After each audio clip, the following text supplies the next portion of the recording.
Bismillahirrahmanirrahim. Assalamualaikum warahmatullahi wabarakatuh. Innal hamdalillah nahmaduhu wa nasta'inuhu wa nastaghfiruh wa na'udzu billahi min shururi anfusina wa min sayyiati a'malina. May yahdihillahu fala mudilla lahu wa may yudlil fala hadiya lahu. Ashhadu an la ilaha illallah وحده لا شريك له وأشهد أن محمدا عبده ورسوله صلى الله عليه وعلى آله وصحبه أجمعين.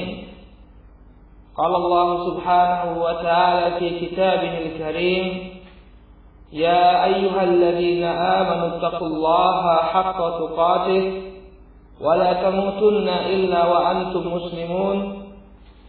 يا أيها الناس اتقوا ربكم الذي خلقكم من نفس واحدة وخلق منها زوجها وبث منهما رجالا كثيرا ونساء واتقوا الله الذي تساءلون به والأرحام إن الله كان عليكم رقيبا. يا أيها الذين آمنوا اتقوا الله وقولوا قولا سديدا يصلح لكم أعمالكم ويغفر لكم ذنوبكم ومن يطع الله ورسوله فقد فاز فوزا عظيما.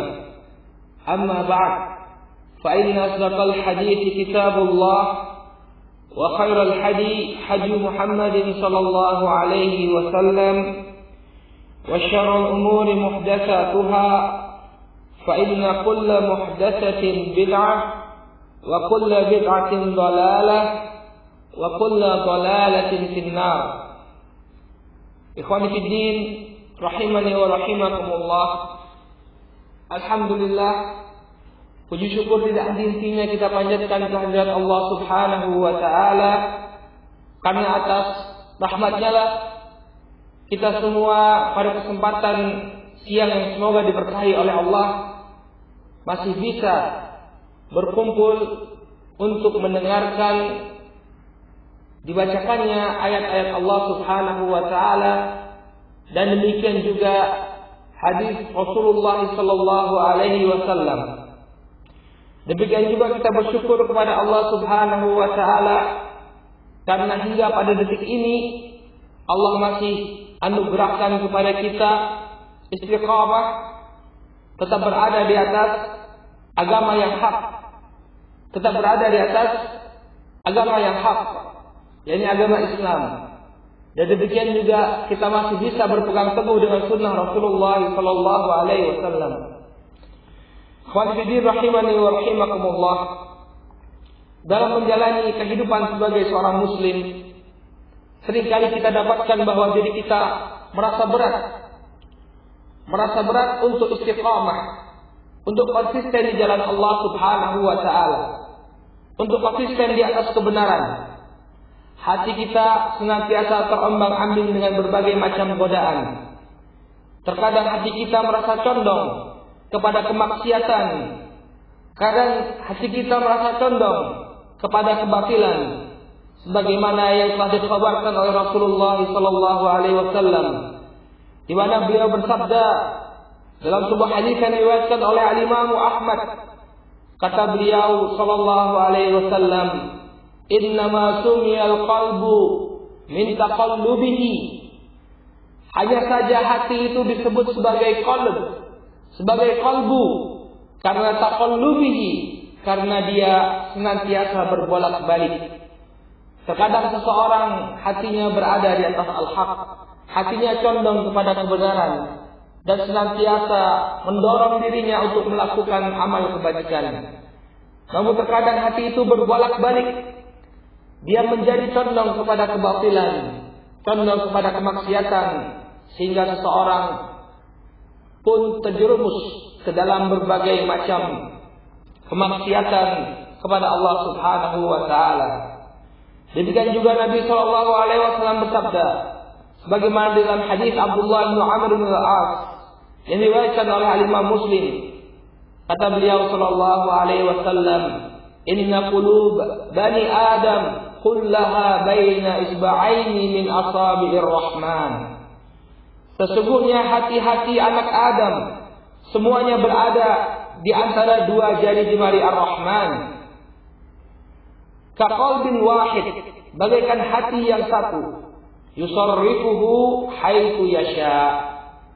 Kata Nabi SAW, Allah membalas-balikkannya sebagaimana yang Allah Subhanahu wa taala kehendaki. Kemudian kata Abdullah bin Amr bin As, Rasulullah SAW kemudian berdoa, Allahumma musarrifal qulub, sarrif qulubana ala ta'atik. Ya Allah, yang maha membolak-bolak hati, yang maha membolak-balikkan hati, sarrif qulubana ala ta'atik. Tetapkanlah atau arahkanlah hati kami agar senantiasa taat kepadamu. Hadis ini ikhwani fiddin rahimani wa rahimakumullah menggambarkan kepada kita keadaan hati seorang muslim, bahwasannya dia senantiasa berbolak-balik. Kadang dia condong dan cinta kepada kebenaran, mendorong dirinya untuk melakukan amal kebajikan. Namun kadang sebaliknya, justru menjerumuskan dia ke dalam kenistaan, justru menjerumuskan dia ke dalam kegelapan, justru menjerumuskan dia ke dalam kedoliman. Oleh karena itu, ikhwan fiddin rahimani wa rahimakumullah, satu hal yang perlu kita ketahui bahwa merupakan sifat manusiawi dari seorang insan, bahwa dia terjatuh kepada kesalahan. Perkara ini adalah perkara yang sangat manusiawi, karena manusia sebagaimana yang telah kita jelaskan, dia keadaannya berbolak-balik. Kadang dia senantiasa karena dia berada dalam kebenaran, cinta kepada kebenaran. Kadang sebaliknya dia pun merasa jauh dari kebenaran dan cenderung kepada kebatilan. Perkara yang manusiawi ini, ikhwan fillah rahimani wa rahimakumullah, bisa diperbaiki melalui serangkaian ibadah yang apabila dilakukan terus-menerus, niscaya hari-harinya akan dipenuhi dengan keimanan, ketakwaan serta amalan yang saleh. Di dalam hadis Anas bin Malik yang diriwayatkan oleh Al-Imam Ibnu Majah dan dihasankan oleh Asy-Syaikh Al-Albani rahimahullah, Rasulullah sallallahu alaihi wasallam bersabda, "Kullu bani Adam khata." Setiap anak Adam itu pasti memiliki kesalahan. Tapi kata Nabi sallallahu alaihi wasallam apa? Wa khairul khata'in at-tawwabun. Dan sebaik-baik orang yang melakukan kesalahan itu adalah orang yang bertaubat. Oleh karena itu, ikhwani fillah rahimani wa rahimakumullah, pada kesempatan siang hari ini insyaallah taala kita akan membahas 4 buah perkara yang bisa memperbaiki keadaan seorang hamba. 4 buah perkara, 4 buah amalan yang apabila dilakukan oleh seorang hamba, biiznillah taala dia bisa memperbaiki dirinya dan senantiasa istiqomah di jalan Allah Subhanahu wa taala. 4 langkah tersebut yang disebutkan oleh para ulama. Yang pertama adalah at-taubah. Jadi ini 4 perkara semuanya berakhiran ah. Jadi bisa kita sebut sebagai 4 ah. Ah yang pertama adalah at-taubah. Yang pertama adalah at-taubah. Adapun ah yang kedua adalah al-muraqabah. Adapun makna masing-masing dari amalan ini insyaallah kita akan jelaskan secara mendetail. Jadi ah yang kedua adalah al-muraqabah. Kemudian yang ketiga adalah al-mujahadah. Yang ketiga adalah al-mujahadah. Dan yang keempat, amalan yang keempat yang bisa memperbaiki keadaan seorang hamba dan membuatnya istiqamah biidznillah taala adalah al-muhasabah. Adalah al-muhasabah. Jadi kita ulangi. Yang pertama adalah at-taubah. Yang kedua al-muraqabah. Yang ketiga al-mujahadah. Dan yang keempat, yang terakhir adalah al-muhasabah. Baik. Sekarang kita akan bahas satu persatu dengan lebih mendetail. Yang pertama dijelaskan oleh para ulama langkah yang bisa diambil seorang hamba untuk memperbaiki dirinya adalah at-taubah. At-taubah ikhwani fiddin rahimani wa rahimakumullah. Secara bahasa artinya adalah ar-ruju', yang maknanya adalah kembali. At-taubah secara bahasa artinya adalah ar-ruju', yang artinya kembali. Adapun secara syar'i, at-taubah maknanya adalah kembali kepada Allah Subhanahu wa taala. Kembali kepada Allah Subhanahu wa taala dengan melepaskan seluruh dosa dan kemaksiatan. Dengan melepaskan seluruh dosa dan kemaksiatan, kemudian menyesali dosa yang berlalu dan bertekad untuk tidak kembali. Menyesali setiap dosa yang telah berlalu dan bertekad untuk tidak kembali. Ini adalah makna at-taubah. Jadi seseorang ketika dia melakukan sebuah dosa, kemudian dia bertaubat, artinya apa? Dia kembali kepada Allah Subhanahu wa taala, meninggalkan kemaksiatan yang pernah dia lakukan, kemudian menyesali dosa tersebut dan bertekad untuk tidak kembali. Ini makna dari at-taubah. Dalam hal ini Allah Subhanahu wa taala berfirman, "Wa tubu ilallahi jami'an ayyuhal mu'minuna la'allakum tuflihun."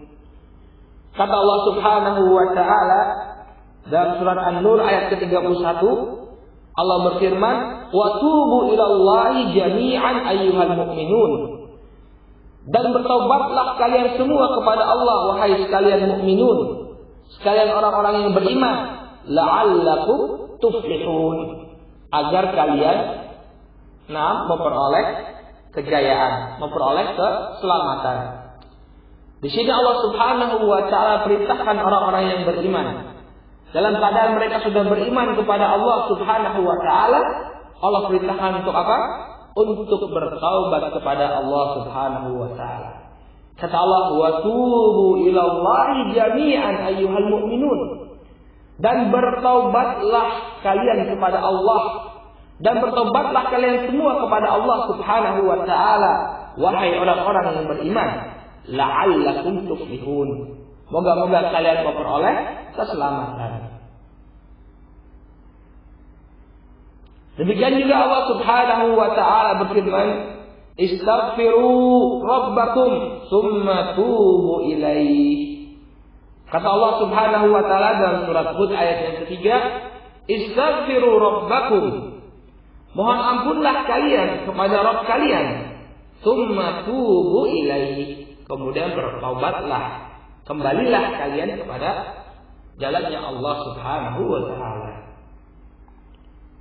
Demikian juga Allah Subhanahu wa taala berfirman, "Ya ayyuhalladzina amanu tubu ilallahi taubatan nasuha." Kata Allah Subhanahu wa taala, "Ya ayyuhalladzina amanu." Wahai orang-orang yang beriman, tubu ilallahi taubatan nasuha.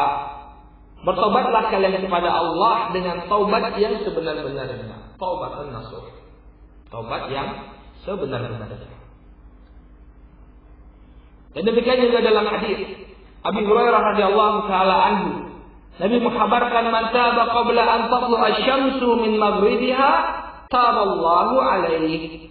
Barang siapa yang bertaubat kepada Allah Subhanahu wa taala sebelum matahari terbit dari arah barat, maka Allah Subhanahu wa taala akan menerima taubat orang tersebut.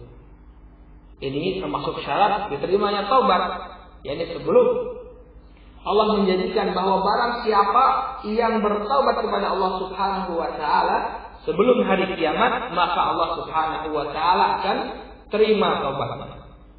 Kata Rasulullah, "Man taba qabla an tadlu asy-syams min maghribiha." Barang siapa yang bertaubat sebelum matahari itu terbit dari arah barat. Ini tanda apa? Tanda hari kiamat. Orang-orang yang bertaubat sebelum munculnya tanda hari kiamat ini, taballahu alaihi, maka Allah Subhanahu wa taala akan mengampuni atau menerima taubatnya. Demikian juga taubat itu akan diterima oleh Allah Subhanahu wa taala selama orang itu belum sakaratul maut. Artinya sebelum dia berada di ujung kematiannya, maka taubatnya akan diterima oleh Allah Subhanahu wa taala. Dari Abdullah bin Umar radhiyallahu taala anhuma, sebagaimana dalam hadis yang diriwayatkan oleh Imam At-Tirmidzi, bahwasanya Rasulullah sallallahu alaihi wasallam bersabda, "Inna Allah azza wa jalla yaqbalu taubatal 'abdi ma lam yughargir." Kata Rasulullah sallallahu alaihi wasallam, "Inna Allah azza wa jalla, sesungguhnya Allah azza wa jalla yaqbalu taubatal 'abdi ma lam yughargir." Menerima taubatnya seorang hamba selama dia belum yughargir. Yani yughargir adalah keadaan orang ketika sakaratul maut. Ketika nyawanya ingin dicabut oleh malakul maut, ketika nyawanya akan dicabut oleh malaikat maut, maka yang akan terjadi pada dia adalah ghargharah. Yani keadaan ketika nyawa itu akan dicabut. Kata Rasulullah SAW, Allah Subhanahu wa taala itu akan menerima taubatnya seorang hamba selama dia belum sakaratul maut, selama ruhnya itu masih belum sampai di kerongkongannya. Ini semua menunjukkan kepada kita bahwasanya at-taubah adalah langkah yang yang harus dijalani seorang hamba apabila dia ingin tetap istiqamah. Karena manusia adalah makhluk yang tidak bisa lepas dari dosa dan kemaksiatan. Untuk itu dia perlu selalu biasa bertaubat kepada Allah Subhanahu wa taala. Dijelaskan oleh para ulama sebagaimana yang disampaikan oleh Al-Imam An-Nawawi rahimahullahu taala dalam kitab Riyadhus Shalihin. Beliau mengatakan, qala al-ulama, berkata para ulama, at-taubatu wajibatun min kulli dzanb. Taubat itu hukumnya wajib dari setiap dosa. Jadi tidak hanya dosa kecil atau tidak hanya dosa besar, tapi demikian juga dosa kecil. Seluruh dosa itu wajib seorang hamba bertaubat daripadanya. Qala fa in kanatil ma'siyatu bainal 'abdi wa bainallahi ta'ala la tata'allaqu bihaqqi adami falaha thalathatu syurut. Apabila maksiat itu terjadi antara hamba dan Allah Subhanahu wa taala saja, la tata'allaq bi haqqi adami, tidak berkaitan dengan hak sesama Bani Adam, sesama anak Adam, falaha thalathatu syurut. Maka syaratnya ada 3. Nah, ini adalah syarat taubat. Kapan seorang itu dikatakan bertaubat? Maka ini syaratnya.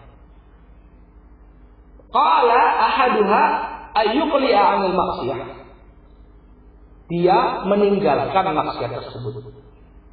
Dia meninggalkan maksiat tersebut. Ini yang pertama. Jadi apabila seseorang mengatakan bahwa saya sudah bertaubat, tapi dia tetap melakukan perbuatan maksiatnya itu, maka ini tidak disebut sebagai taubat. Kenapa? Karena syarat yang pertama bahwa dia harus apa? Ayyuqli'a 'anil maksiyah. Dia harus berlepas diri dari maksiat tersebut, harus meninggalkan maksiat tersebut. Yang kedua yang merupakan syarat dari at-taubah, kata beliau, wasani ayyandama ala fi'liha. Ayyandama ala fi'liha. Yang kedua bahwasanya dia itu merasa menyesal terhadap kemaksiatan yang dia lakukan. Sehingga tidak dikatakan orang itu sahih taubatnya sahihah apabila setelah dia walaupun dia sudah meninggalkan kemaksiatannya, tapi kemudian dia merasa bangga dengan kemaksiatan yang dia pernah lakukan. Nah, seringkali kita dapati sebagian orang, bahkan sebagian ikhwan, ketika dia pernah melakukan kemaksiatan di masa lalunya, kemudian dia menceritakan dengan penuh kebanggaan kepada orang lain. Nah, ini taubatnya tidak sah. Kenapa? Karena syarat yang kedua ayyandam, hendaknya dia menyesal dengan perbuatan yang pernah dia lakukan. Yang ketiga kata Imam An-Nawawi rahimahullah, wa tsalitsu ayyazima alla ya'uda ilaiha abada. Syarat yang ketiga bahwasanya hendaknya dia berazam, berkeinginan yang kuat untuk tidak kembali kepada kesalahan tersebut. Untuk tidak kembali kepada kesalahan tersebut. Dia punya niat, punya tekad yang kuat, tekad yang membaja untuk tidak kembali. Jadi ini orang ketika ingin bertobat dia harus punya tekad yang kuat untuk tidak kembali. Apabila seseorang masih punya niatan untuk kembali kepada kemaksiatan tersebut, maka taubatnya tidaklah sahihah, bukan taubat yang sahihah. Selanjutnya beliau mengatakan, fa in fuqida ahadu tsalatsa lam tasihha taubatuhu. Apabila hilang salah satu dari 3 syarat ini, maka taubatnya itu tidak sahih. Jadi 3 syarat ini harus terpenuhi pada seseorang yang bertaubat. Yang pertama, dia harus meninggalkan kemaksiatan. Yang kedua, harus merasa menyesal. Yang ketiga, dia bertekad untuk tidak kembali. Ini apabila maksiatnya itu tidak berkaitan. Jadi maksiatnya hanya antara dirinya dan Allah Subhanahu wa taala.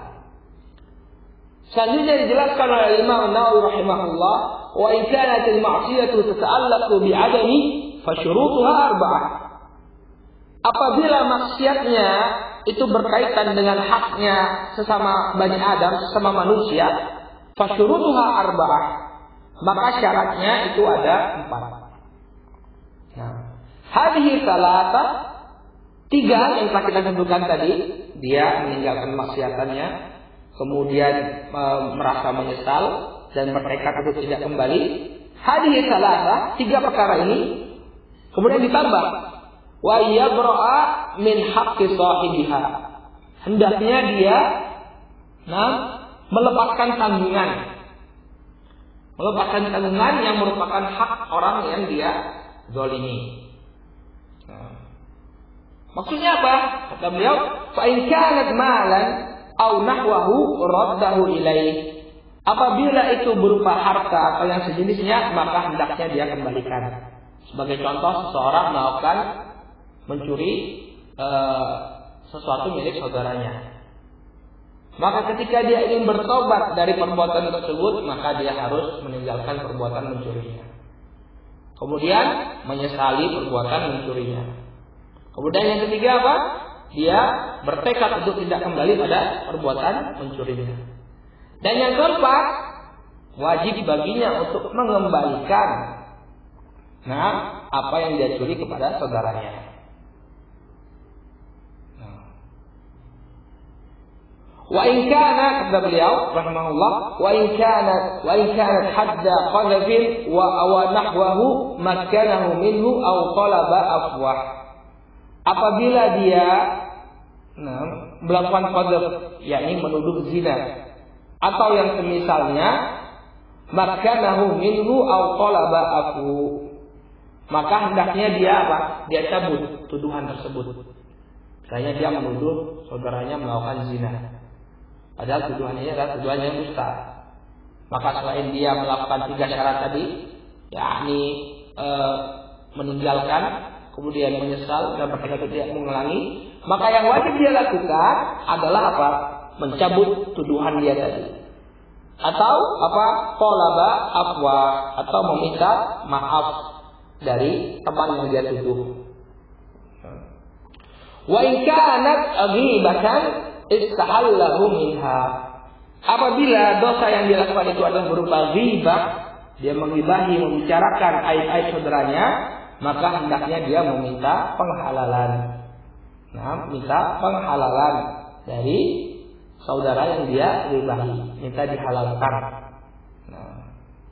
Ini adalah at-taubah, sebagai langkah pertama yang bisa dilakukan oleh seorang muslim untuk memperbaiki dirinya dan senantiasa istiqamah di atas agama Allah Subhanahu wa ta'ala. Sekarang kita lanjutkan ke poin yang kedua. Setelah yang pertama taubah, yang kedua apa? Al-muraqabah. Yang kedua adalah al-muraqabah. Nah, al-muraqabah itu artinya seorang muslim merasa bahwa dirinya senantiasa diawasi oleh Allah Subhanahu wa taala. Artinya apa? Seorang muslim merasa senantiasa diawasi oleh Allah Subhanahu wa taala. Dengan al-muraqabah, dengan merasa senantiasa diawasi oleh Allah Subhanahu wa taala, seseorang akan takut melakukan kemaksiatan. Meskipun tidak ada seseorang pun yang melihat dirinya, tapi dia akan membatalkan segala niat-niat jelek yang ada pada dirinya untuk melakukan kemaksiatan. Kenapa? Karena dia punya al-muraqabah. Senantiasa merasa diawasi oleh Allah Subhanahu wa taala.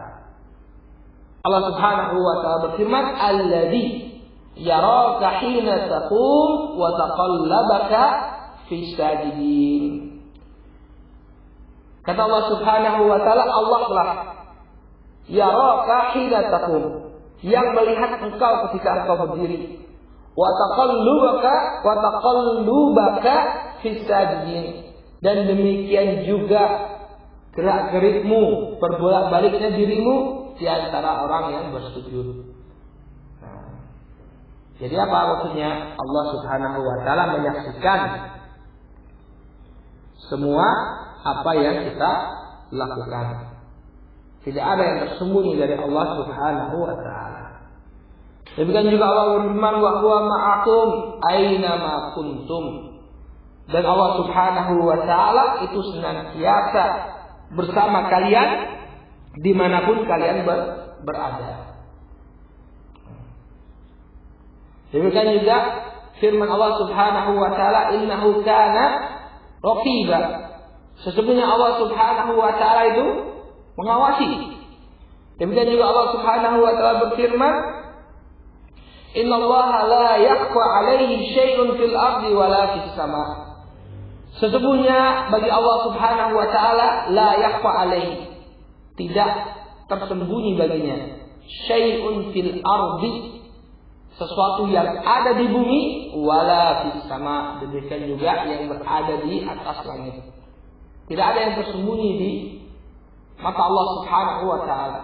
Tidak ada yang tersembunyi di mata Allah Subhanahu wa taala. Semuanya nampak oleh Allah Subhanahu wa taala. Demikian juga Allah Subhanahu wa taala berfirman, inna rabbaka labil mirsad. Sesungguhnya Rabb kalian, Rabbmu itu Maha mengawasi. Ini semua menunjukkan kepada kita bahwasanya apabila seseorang ingin memperbaiki dirinya, ingin senantiasa istiqamah di jalan Allah Subhanahu wa taala, hendaknya dia senantiasa merasa diawasi oleh Allah Subhanahu wa taala. Ketika dia ingin melakukan amal kebajikan, ketika dia merasa diawasi oleh Allah Subhanahu wa taala, maka dia akan berusaha seoptimal mungkin untuk beribadah, memperbagus salatnya, memperbagus ibadahnya. Kenapa? Karena dia diawasi oleh Allah Subhanahu wa taala. Sebaliknya apabila dia ingin melakukan kemaksiatan, dia sadar bahwasanya Allah Subhanahu wa taala itu senantiasa mengawasi dirinya. Di sana ada faedah yang disampaikan oleh Syekh Muhammad As-Somali dalam Imam Masjidul Khair di Son'a. Beliau ketika pelajaran tafsir menyampaikan sebuah cerita yang cukup menarik. Di sana ada sebuah pondok pesantren, di mana di pondok pesantren ini ada seorang santri yang masih sangat muda. Santri tersebut sangat disayangi oleh gurunya, sehingga menimbulkan kecemburuan di antara para santri yang lain. Kemudian santri-santri yang lain ini komplain kepada syekhnya, kepada gurunya. Kenapa syekh Anda menyayangi sekali santri ini, padahal dia masih muda. apa kelebihannya. Sehingga Syekh ini pun kemudian ingin menunjukkan kepada murid-muridnya tentang keutamaan santri yang beliau cintai, santri yang masih muda tersebut. Kemudian setiap muridnya itu diberi 1 ekor burung merpati. Diberi 1 ekor burung merpati dan sebilah pisau. Kemudian syekhnya berkata, termasuk kepada si pemuda tadi, si pemuda santri yang dicintai oleh syekhnya tadi.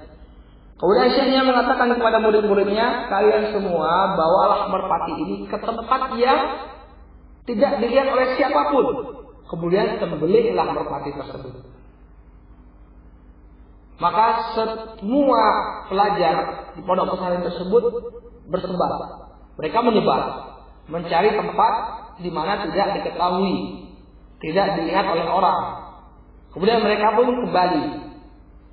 Nah, semua santri ketika menghadap sang guru membawa merpati dalam keadaan sudah tersembelih, kecuali si anak tersebut, si pemuda tersebut. Kemudian di hadapan murid-murid yang lain, sang syekh bertanya kepada si pemuda. Si pemuda ini tidak disembelih. Merpati yang diberikan tidak disembelih, tetap dalam keadaan hidup. Kemudian sang syekh bertanya kepada si pemuda, kenapa teman-temanmu semua sudah menyembelih merpati yang aku berikan? Kenapa engkau tidak menyembelih merpati tersebut?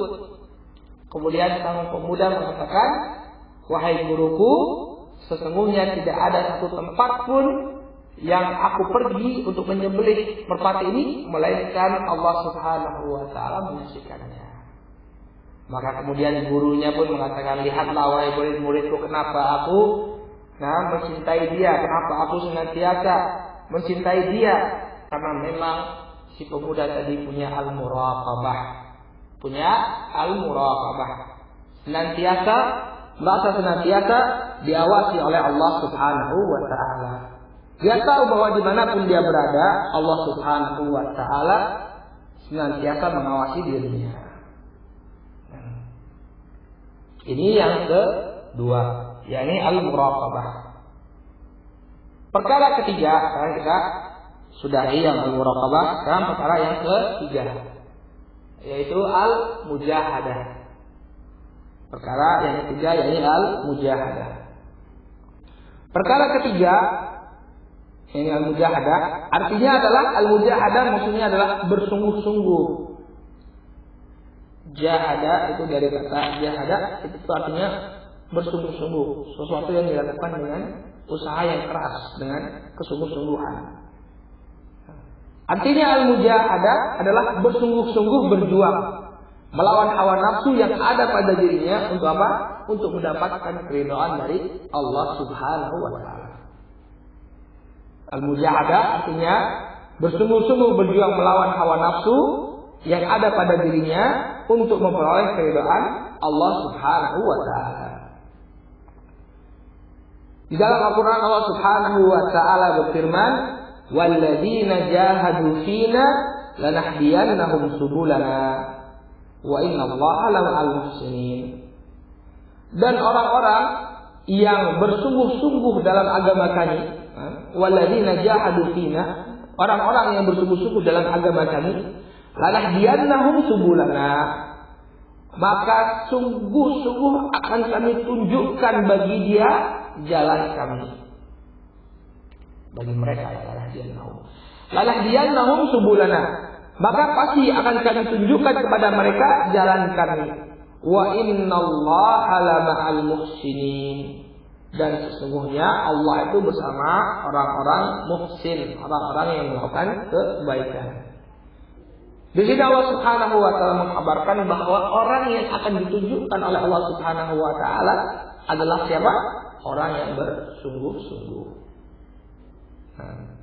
Jadi bukan orang yang beragama dengan main-main, beragama dengan santai-santai, tapi yang akan mendapatkan petunjuk dari Allah Subhanahu wa Ta'ala adalah orang yang bermujahadah, orang yang bersungguh-sungguh. Di dalam hadis Abu Hurairah radhiyallahu taala anhu yang diriwayatkan oleh Imam Bukhari dan Muslim, dan demikian juga datang dari jalan sahabat Anas bin Malik radhiyallahu taala anhu bahwasanya Rasulullah sallallahu alaihi wasallam bersabda, "Hujibatin naru bisyahawat." Sesungguhnya neraka itu diselubungi atau dikelilingi dengan asyahawat, dengan perkara-perkara syahwat, perkara-perkara yang mengenakkan. Wa hujibatil jannah bil makarih. Dan sebaliknya surga itu diselubungi dengan atau dikelilingi dengan perkara-perkara yang dibenci, al-makarih. Ini menunjukkan apa? Bahwasanya yang namanya surga itu tidak akan bisa kita raih kecuali dengan kesungguh-sungguhan. Kenapa? Karena Nabi SAW mengkabarkan bahwa hujibatul jannah bil makarih, bahwa surga itu dikelilingi dengan perkara yang dibenci. Bagaimana mungkin seseorang bisa sampai kepada surga kalau dia tidak punya kesungguhan untuk melewati perkara-perkara yang tidak disukai tersebut? Sebaliknya, apabila seorang ingin santai-santai saja mengikuti syahwatnya, maka apa? Hujibatin nar bisyahawat. Neraka itu diselubungi atau dikelilingi dengan perkara-perkara syahwat, perkara yang disukai. Jadi kalau untuk masuk neraka itu apa? Memang lebih mudah. Kenapa? Karena memang dikelilingi dengan perkara yang dicintai. Sehingga dari sini kita bisa simpulkan bahwa untuk meraih keridhaan Allah Subhanahu wa taala itu dibutuhkan kesungguh-sungguhan. Karena yang namanya surga Allah Subhanahu wa taala itu dikelilingi dengan berbagai macam perkara yang tidak disenangi oleh hawa nafsu manusia. Apabila kita lihat Nabi Shallallahu Alaihi Wasallam, maka beliau adalah figur yang sangat bersungguh-sungguh untuk menjalankan ketaatan kepada Allah Subhanahu Wa Taala. Walaupun beliau adalah seorang Rasul, walaupun beliau seorang Nabi, seorang yang memiliki berbagai macam keutamaan dan telah diampuni dosanya oleh Allah Subhanahu Wa Taala, maka kita akan dapati bahwa figur beliau Shallallahu Alaihi Wasallam adalah orang yang sangat bersungguh-sungguh dalam ketaatan kepada Allah Subhanahu Wa Taala. Di dalam hadis Aisyah radhiyallahu taala anha, beliau mengatakan anna Nabi sallallahu alaihi wasallam kana yaqumu min al-lail hatta tatafakkara qadamah. Kata beliau radhiyallahu anha, beliau adalah istri Rasulullah sallallahu alaihi wasallam yang sangat mengetahui bagaimana keseharian Rasulullah sallallahu alaihi wasallam di dalam rumahnya. Kata beliau radhiyallahu anha, kana yaqumu min al-lail hatta tatafakkara qadamah. Kata Aisyah radhiyallahu anha, dahulu Nabi sallallahu alaihi wasallam menegakkan salat malam. Yaqumu min al-lail hatta tatafakkara qadamah, sampai pecah kaki-kakinya. Nah, jadi karena panjangnya salat Rasulullah sallallahu alaihi wasallam, karena kesungguhan Rasulullah sallallahu alaihi wasallam dalam menegakkan salat qiyamul lail, sampai pecah telapak kakinya Rasulullah sallallahu alaihi wasallam. Kemudian Aisyah bertanya kepada Rasulullah sallallahu alaihi wasallam, "Lima tasna hadza ya Rasulullah?" Kenapa engkau melakukan ini ya Rasulullah? Yani salat sampai pecah kaki-kakinya. Kenapa engkau melakukan ini wahai Rasulullah? Kemudian kata Aisyah radhiyallahu taala anha, "Wa qad ghafarallahu lak ma taqaddama min dhanbik wa ma ta'akhkhar." Padahal Allah Subhanahu wa taala telah mengampuni dosa-dosamu, apa yang telah berlalu dan demikian apa yang akan datang sudah diampuni oleh Allah Subhanahu wa taala. Tidak ada dosa yang tersisa bagi Rasulullah sallallahu alaihi wasallam karena telah diampuni oleh Allah Subhanahu wa taala. Maka Rasulullah sallallahu alaihi wasallam mengatakan, "Afala uhibbu an akuna 'abdan syakura." Subhanallah. Kata beliau sallallahu alaihi wasallam, apakah tidak boleh aku menjadi seorang hamba yang banyak bersyukur? Jadi dalam keadaan beliau telah diampuni, Rasulullah sallallahu alaihi wasallam tetap bersungguh-sungguh dalam beribadah kepada Allah Subhanahu wa taala. Dan demikianlah keadaan beliau yang sudah pantasnya untuk kita teladani. Allah Subhanahu wa taala berfirman, "Laqad kana lakum fi Rasulillahi uswatun hasanah."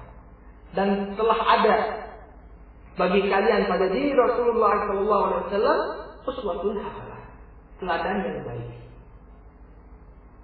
Di mana beliau sallallahu alaihi wasallam benar-benar mencurahkan kesungguhan beliau di dalam ketaatan Allah Subhanahu wa taala. Adapun kita yang fanatikin rahimani wa rahimakumullah, kita perlu melihat diri kita. Betapa banyak kesempatan untuk beribadah kita lewati. Betapa banyak kesempatan untuk kebaikan untuk kita lewati. Padahal kita diberikan kemampuan oleh Allah Subhanahu wa taala untuk mengerjakannya. Padahal kita tidak ada penghalang bagi kita untuk mengerjakannya. Padahal masih banyak kesempatan yang Allah Subhanahu wa taala berikan, tapi kadang-kadang kita lalai.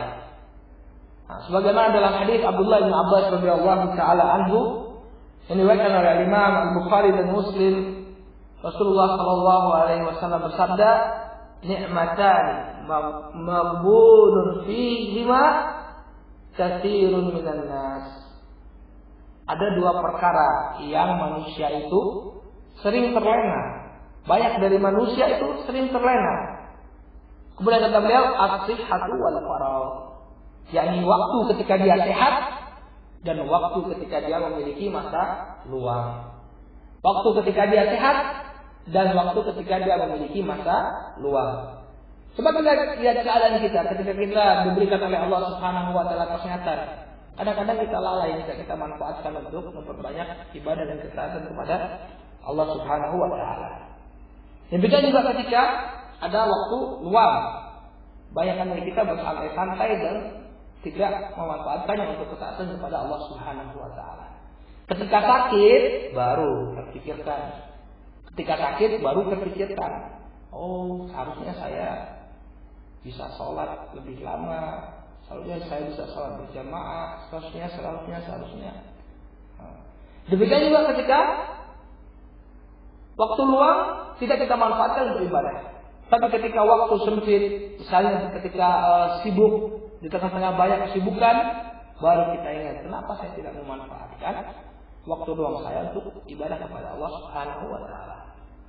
Oleh karena itu, saya ingatkan kembali bahwa hendaknya seorang muslim itu bersungguh-sungguh dalam menjalankan ketaatan kepada Allah Subhanahu wa taala. Jangan sampai dia lewatkan kesempatan yang ada, hendaknya dia bersungguh-sungguh untuk menjadi bekalnya nanti kelak di akhirat. Ini perkara yang ketiga. Jadi perkara yang pertama tadi adalah at-taubah. Kemudian yang kedua al-muraqabah, yang senantiasa merasa diawas oleh Allah. Dan yang ketiga al-mujahadah, bersungguh-sungguh dalam ketaatan kepada Allah Subhanahu wa taala. Dan poin yang keempat yang insya Allah bisa kita sampaikan pada kesempatan kali ini adalah al-muhasabah. Al-muhasabah. Yang keempat, yakni al-muhasabah. Al-muhasabah adalah sikap selalu mengoreksi diri. Al-muhasabah adalah sikap selalu mengoreksi diri. Dikoreksi dirinya, apakah amalan kebaikan yang dia lakukan itu sudah optimal? Kemudian adakah dosa atau kesalahan yang dilakukan hari ini, dia koreksi. Ini semua menjadi penting. Kenapa? Karena tanpa muhasabah, tanpa mengoreksi dirinya, seorang hamba akan merasa dirinya aman-aman saja, tenang-tenang saja. Kenapa? Karena tidak ada koreksi, tidak ada evaluasi. Dia jalan seolah tidak ada apapun yang terjadi. Padahal amalannya mungkin kurang optimal, amalannya sedikit. Sebaliknya dosa yang dilakukan adalah dosa yang dilakukan banyak. Tanpa muhasabah bagaimana bisa ketahuan ini semua? Tidak ketahuan semuanya. Tidak bisa ketahuan. Oleh karena itu seorang itu perlu melakukan muhasabah, perlu melakukan koreksi. Jangan sampai nanti di akhirat di hadapan Allah Subhanahu wa taala baru dia merasa kepayahan. Kenapa? Karena demikian besar dosa-dosanya dan amalannya terlalu sedikit. Dan Allah Subhanahu wa taala berfirman, "Ya ayyuhalladzina amanu taqullaha wal tanzur nafsun ma qaddamat lighad." Wahai orang-orang yang beriman, hendaknya kalian itu bertakwa kepada Allah Subhanahu wa taala. Ya ayyuhalladzina amanu taqullaha. Kemudian apa kata Rasulullah sallallahu alaihi wasallam? Wal tanzur nafsun ma qaddamat lighad. Dan hendaknya setiap diri itu melihat apa yang sudah dia perbuat untuk lighad, yakni masa depan, yakni di akhirat nanti. Apa yang dia sudah siapkan untuk masa depannya. Nah, di sini Allah Subhanahu wa taala perintahkan kepada kita untuk bertakwa kepada Allah. Yang kedua apa? Melihat apa yang sudah kita persiapkan untuk masa depan. Kembali ke tadi, yakni mengoreksi diri. Apa sih yang sudah kita persiapkan untuk masa depan? Sebagian orang mengatakan bahwa hidup ini harus seimbang. Yakni seseorang harus menyibukkan dirinya di dunia, tapi jangan lupa akhirat. Atau dengan ibarat-ibarat yang semacam itu. Tapi apabila kita melihat rahimani wa rahimakumullah, antara usia kita sekarang berapa usia manusia? Kata Nabi SAW, usia umat itu antara 60 sampai 70 tahun. Sekitar itu. Atau paling lama taruhlah 100 tahun. Ini dunia kita. Tapi akhirat kita apa? Akhirat kita abadi, kekal abadi. Sehingga apa? Tidak ada nilainya sama sekali apabila akhirat ditimbang dengan dunia. Makanya yang ditanyakan oleh Allah Subhanahu wa taala apa? Wal tanzur nafsun ma qaddamat lighad. Apa yang dia sudah siapkan untuk masa depan, ini untuk akhiratnya. Sesungguhnya ikhwan fillah rahimani wa rahimakumullah, semua apa yang kita lakukan ini akan ditanya oleh Allah Subhanahu wa taala. Akan ditanya oleh Allah Subhanahu wa taala. Dimintai pertanggungjawabannya oleh Allah Subhanahu wa taala. Allah Subhanahu wa taala berfirman, "Fa wa rabbika lanas'alannahum ajma'in amma kanu ya'malun." Dan maka demi Rabbmu, nah, di sini ada sumpah, "Fa wa rabbika lanas'alannahum ajma'in." Sesungguhnya kami akan menanyakan kepada mereka semua amma kanu ya'malun, seluruh apa yang mereka amalkan dahulu. Semuanya akan ditanya oleh Allah Subhanahu wa taala. Oleh karena itu janganlah sampai kita terlena dengan berjalannya waktu, senantiasalah melakukan al-muhasabah, mengoreksi diri kita, mengoreksi aktivitas kita, keseharian kita. Misalnya seseorang sebelum dia tidur, dia ingat-ingat kembali apa yang dia lakukan dari waktu ketika dia bangun sampai ketika dia menjelang tidur. Bangun pagi, sholat subuhnya berjamaah atau tidak di masjid, kemudian sudahkah dia membaca Al-Quran, kemudian bagaimana sholat sunnahnya, sholat duha tadi, kemudian sholat zuhurnya, sholat wajib berjamaah atau tidak, kemudian amalan apa kebaikan yang dia lakukan, kemudian amalan apa kemaksiatan yang dilakukan.